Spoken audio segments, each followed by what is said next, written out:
Hey everyone, Colin once again, and welcome back to another movie review. And hope you all had a good Valentine's Day.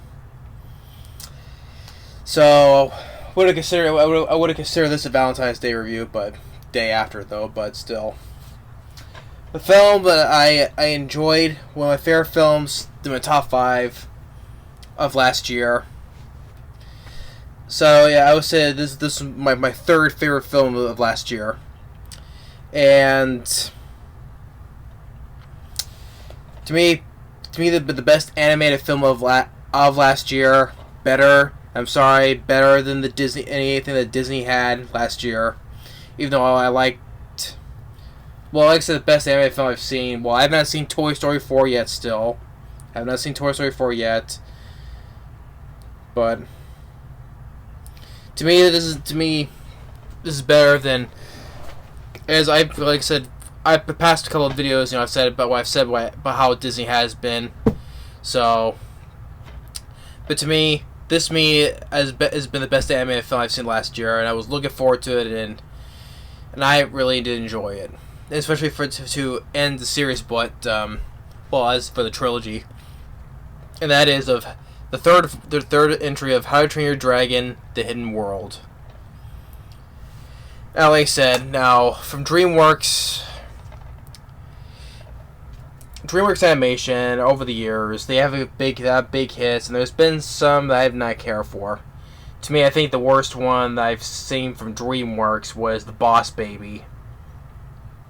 I think that's the worst of the DreamWorks animated films. The other ones I thought were better.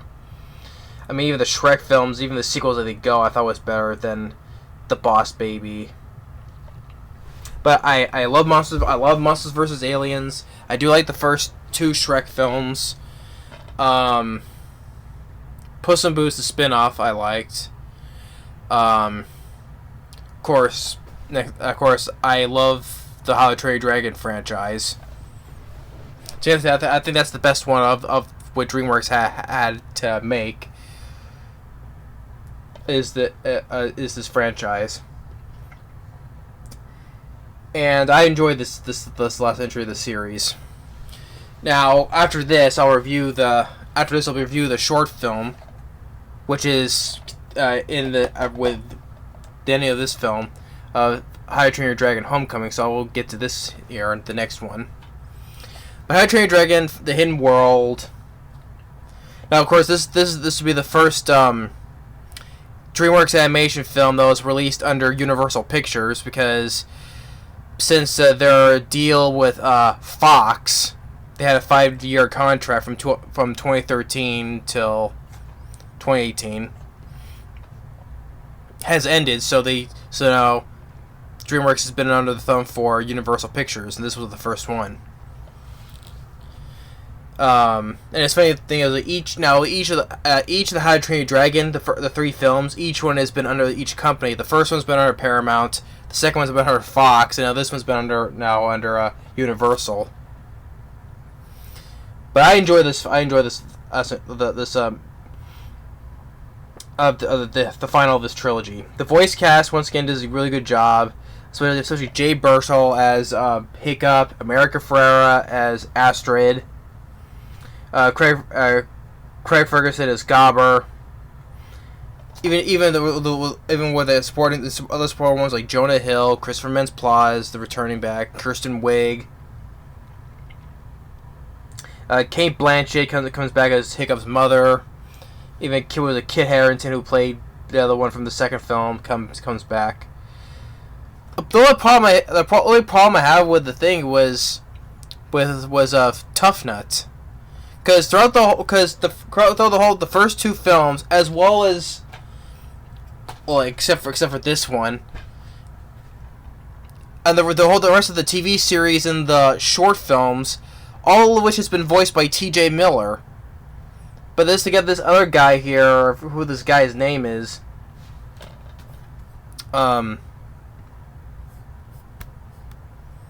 Justin Ruppel. I don't know who this guy is though, but I don't know what happened. Why T.J. Miller didn't come back to do this film, as well as the short film Homecoming. I mean, consider that he voiced in the 2 films and everything, including the TV shows and the short films or whatever. I don't know why he couldn't come back to voice Tough Nut. And that's the thing, because as I watched this, for what hearing Tough Nut, it sounded very weird when it's not T.J. Miller. So I don't know. I just think I don't know why he couldn't come back though, but it just sounded very weird to have Tough Nut voiced by different voice actors, considering the one T.J. Miller voiced throughout this whole entire franchise. So, but regardless of that, though, I still enjoyed the movie. And of course, as the film, of course, got a lot of praise for it.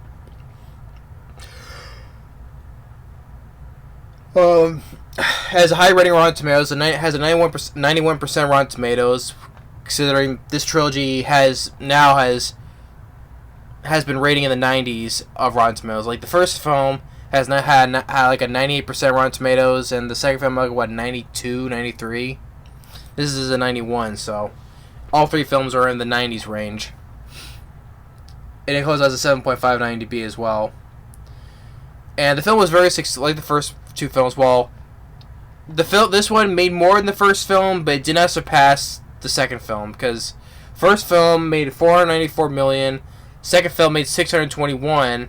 Well, this film ended on like about 519 million. So probably because it was released in February, so maybe it couldn't come in the summer, maybe a bit more. I don't know, but still. And of course, the film was nominated for a Best Animated Feature, but it didn't win. Of course, it was beaten by Disney once again. Toy Story 4 won for Best Animated Feature Film for the Oscars. Of course, Disney always wins. Well, I shouldn't say that because last year, well, not last year. Yeah, it was. The Oscar was last year, so it was Spider-Man Into the Spider-Verse won the Oscar for Best Animated Film. And even the Golden Globes, The Missing Link won for Best Animated Feature. So I guess I can't say that though. So I guess Disney does not always win sometimes. But even the second film won the Golden Globe for Best Animated Feature. So, but it's 90. But that's like 5% of the times. 95% of the times it's always Disney winning. So, which I'm surprised that Frozen 2 didn't get nominated, considering the first film won the Best Animated Film. I don't know. But I think this is much better. Although I'm not seeing Toy Story 4, though, I think this is better than Frozen 2. It's better than any of the live action Disney films. It's much better than Aladdin, or 10 times better than The Lion King, or Dumbo. I did not mind, but definitely better than the Star Wars Rise of Skywalker. It's better. This is mostly better than all what Disney had to offer last year. To me, it did. Because Disney's always was Monopoly last year. Because was it 9 of the movies, the highest scores in films of last year are all well, no, actually no, can't say that. 2 of them. 8 of them are Disney movies. But I think this is much better than anything what Disney had to offer last year to me. And yeah, I gotta tell the story now. But it takes place a year after it was a year, because it mentioned a year after the defeat of Drago Bloodfist. So now it shows what Hiccup and the rest of his gang, the Dragon Riders, rescuing some dragons on board the ship, and heading back to Berk. And now it's a dragon utopia for all the dragons. And although it's a little bit crowded though, they still try to make work in. While at the same time with the Hiccup, he's now the chief now.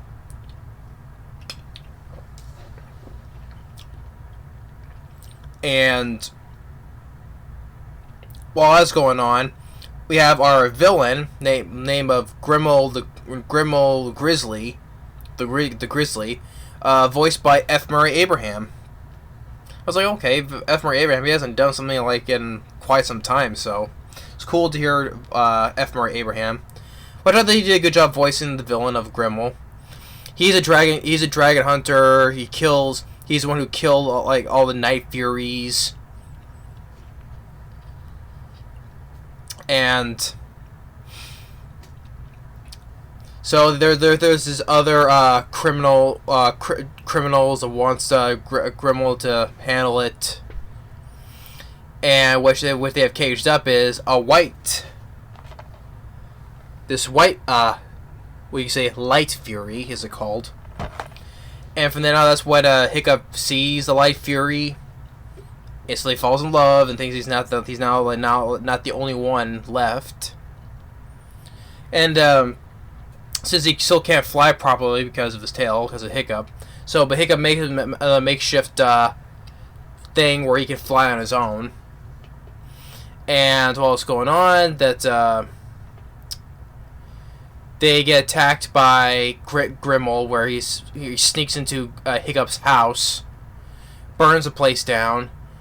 So the Hiccup decides they all have to disappear. So for the sake of everyone, for dragons, for their freedom, they decide to leave Berk, because Berk is not just a place; it's the people. It just reminds me from Thor Ragnarok. Remember what Odin told Thor? Asgard is not a place; it never was. It's the people. It's basically the same thing as here. Berk is not just a place; it's people.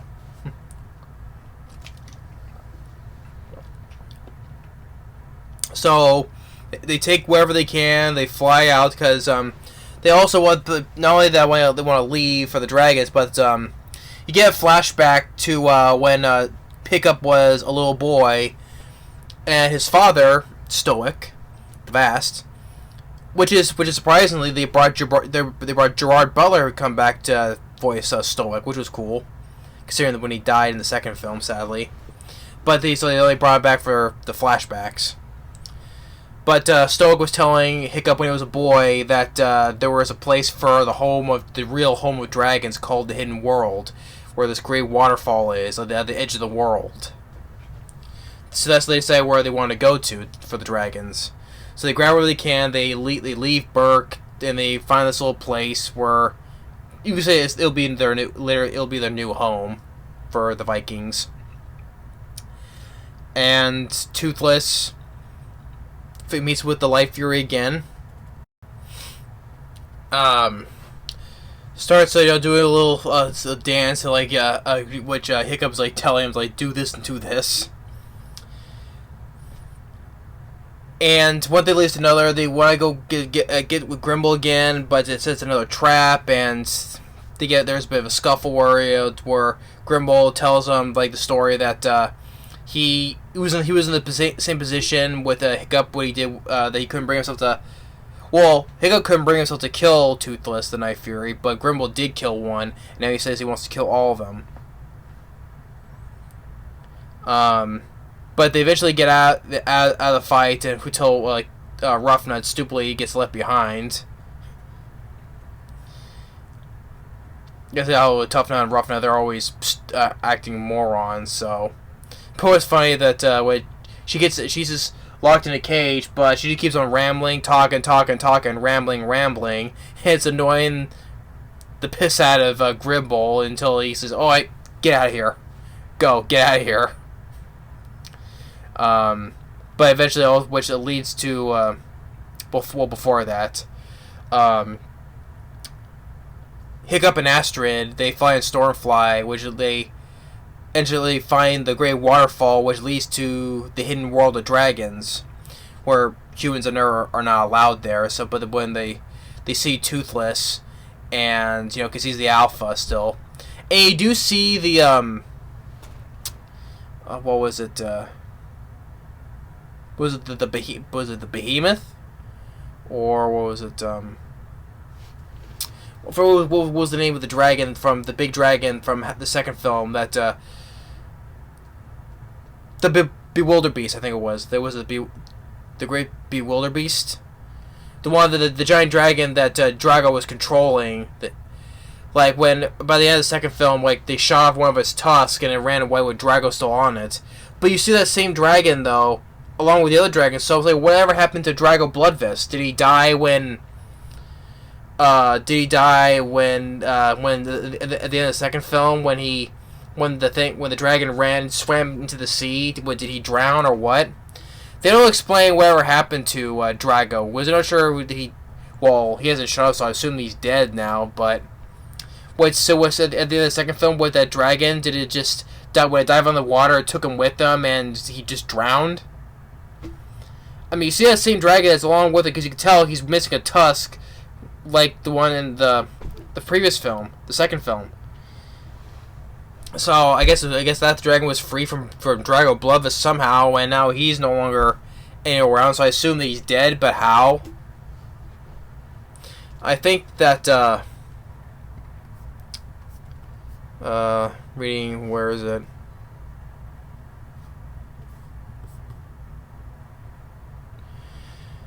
Yeah, this is that Jimon Hun's, or in the early stages of production, Jimon Hunsu, voice Drago Bloodfist, was gonna return, and they planned to like have Drago be redeemed by the film's end. But halfway through development, DreamWorks co-founder, director Steven Spielberg, convinced that director Dean DeBlois the story of Drago's redemption required more screen time than it provided, so his inclusion was scrapped. So.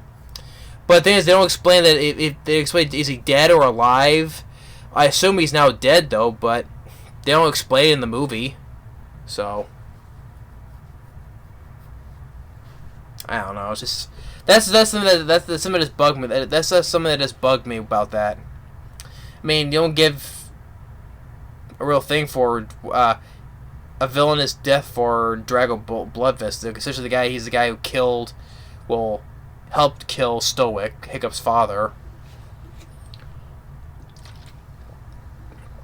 So that's one thing that bugged me about it.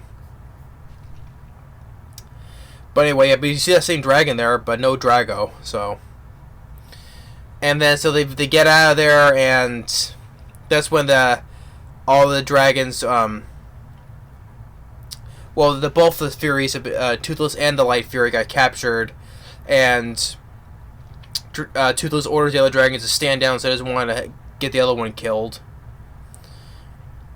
So, but and Hiccup, they're all gonna fight. They all each since all their dragons got captured, they each have the use of their own suits have these wings, so they can glide over or fly over to the ships.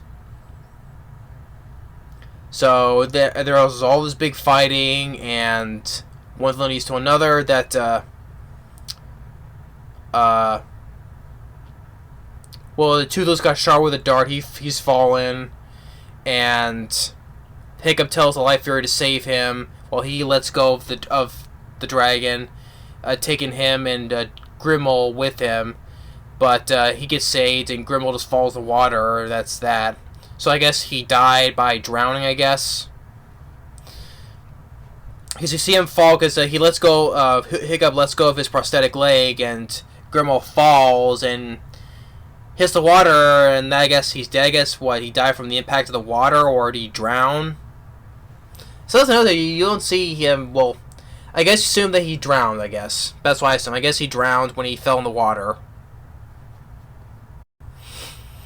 But, all the dragons were saved, but Hiccup is his time to decide that he has to let his dear friend Toothless go, and all the other dragons, they have to go live in the hidden world, because as long as there's people like Grimmel still out there, the relationship between humans and dragons can never be at peace. So Hiccup decides to let Toothless and all the dragons go, where you stay hidden away forever. That's because when they want to make this, when they say they want to explain why the dragons are no more, they don't exist anymore.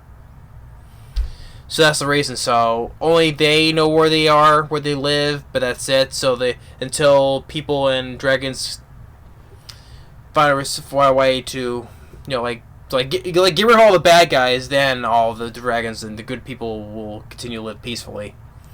But until then, they're going to remain hidden like forever. And it was a sad moment. And to me, it was a sad moment where he finally had to say goodbye to his friend and all the other dragons. And then became a little bit of a happy ending where Hiccup and Astrid, they finally got married. And it's now 10 years later where they have kids on their own. They have kids of their own, a son and a daughter. And like Hiccup, he has now a beard, and he takes his family to show where the hidden world is, and Toothless is there. Like, the kids are a little bit scared because they never seen a dragon before, and Toothless, Hiccup reminding him that's really him because it looks different, with the whole hand and touch, and with Toothless recognize them. So, and now Toothless and the Light Fury, they also have little babies too, and Hiccup and Astrid take their kids to for kind of a one last ride type of thing, riding on top of their dragons. So it was a bit of a happy. To me, it was a sad but satisfying ending for the trilogy. I still enjoy How to Train Your Dragon in the Hidden World. That's why it's one of my top 5 favorites of last year.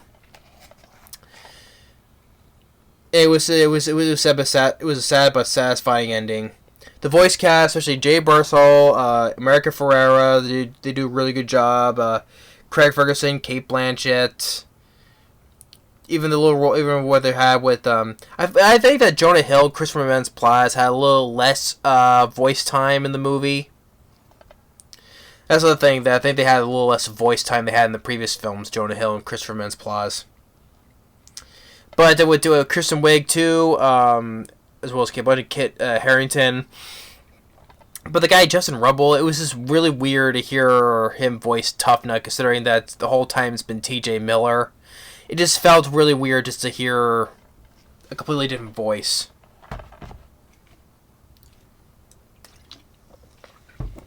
So, and also as for the villain F. Murray Abraham, he does a good job voicing as well. But the whole thing with with the what came up for Drago Bloodfist, that bugged me. And when second with Justin Ripple voicing Tough Nut, that also just bugged me as well. And with Grimmel's fate, I guess he died while drowning, I guess. But at the same time it became all a happy ending. So, and the animation was really well done as well as usual. I enjoyed the animation was really good. Considering this had a smaller budget than the previous 2 films, though, but still it was really well made. As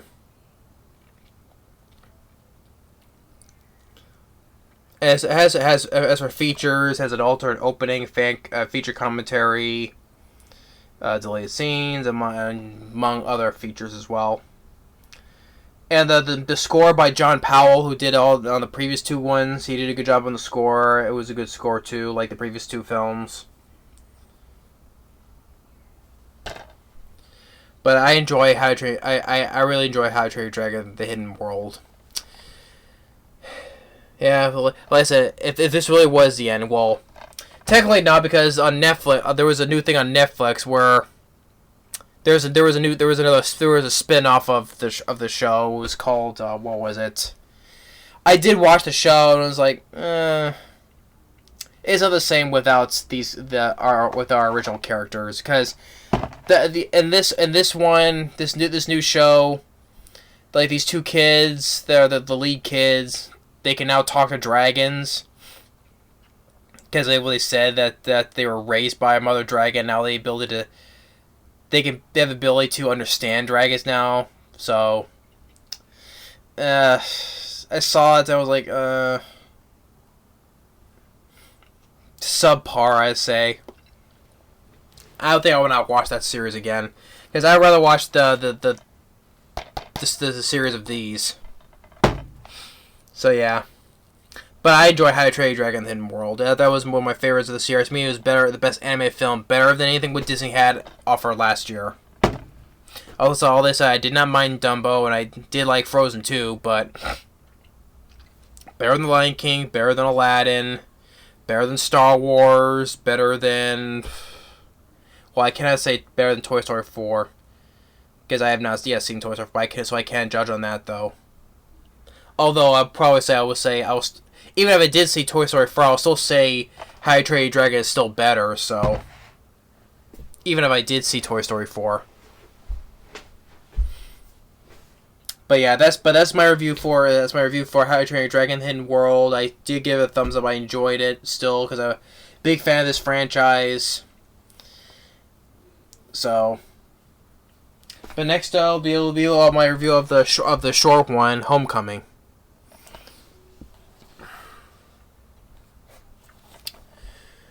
But anyway. But hope you enjoy this review, and if you haven't seen How to Train Your Dragon: The Hidden World, I would check it out. If you're a fan of the franchise, be my guest. But I'm sure, like, no franchise is for everybody. So,